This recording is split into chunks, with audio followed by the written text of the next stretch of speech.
I'll end with this story. Let me put his picture on the screen. You'll remember him from history, of course. He looks like every other picture taken in the 1800s, huh? Amen. This is Joshua Chamberlain.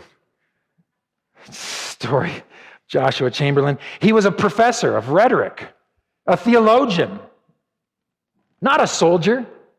But when duty called, Chamberlain answered, and he enlisted, volunteered, climbing the ranks to colonel in the 20th Maine Volunteer Infantry Regiment of the Union Army. A professor, a teacher.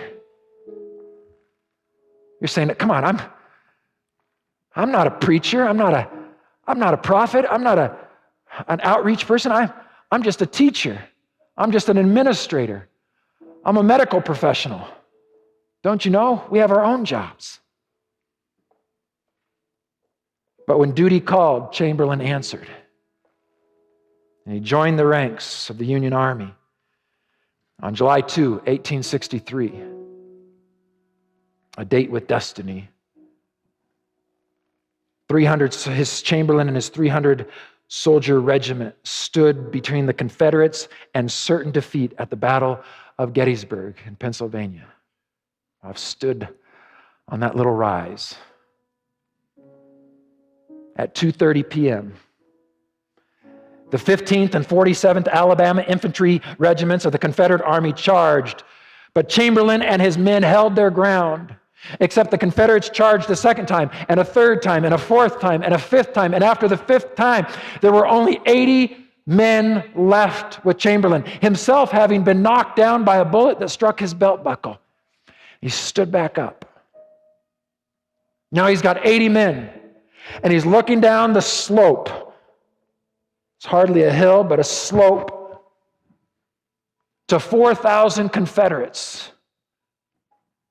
And his young spy up in the tree reports to him that the Confederates are forming rank again. They're coming for time number 6. You know the story. Sergeant Tozier tells Chamberlain that there's no reinforcements coming for his regiment and that each one of his soldiers has 1 round left. 1 round. Good luck. You're on your own.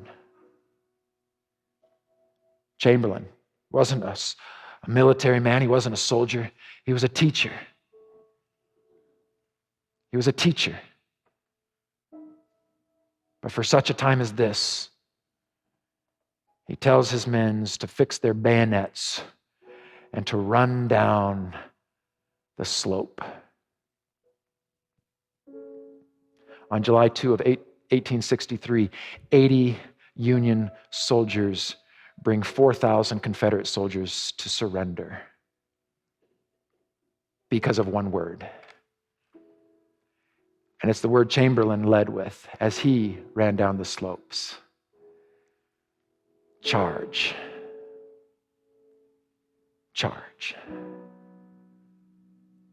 What happened at Little Round Top in Gettysburg, they say, changed the course of what would have been history.